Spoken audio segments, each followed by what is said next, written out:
Hello বন্ধুরা, December শুরু মানে কিন্তু ঘোরাঘুরির অনেক প্ল্যান। তো ডিসেম্বর শুরুর দিকেই আমি গিয়েছিলাম একটু নৌকাঘাট।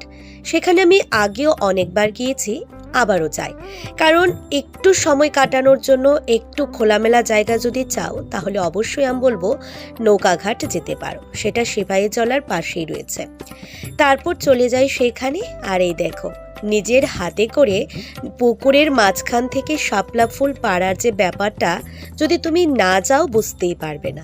তারপর বোটে করে অর্থাৎ নৌকায় করে গোটা পুকুরটা একবার বেড়ানো।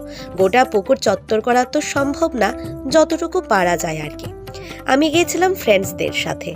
তো আমি মনে করি একটু খোলামেলা জায়গাতে ঘোরাটাও মাঝে মধ্যে খুব দরকার। তাতে করে যেমন মন শান্ত হয়, পাশাপাশি পরিবেশের দৃশ্য উপভোগ করা যায়।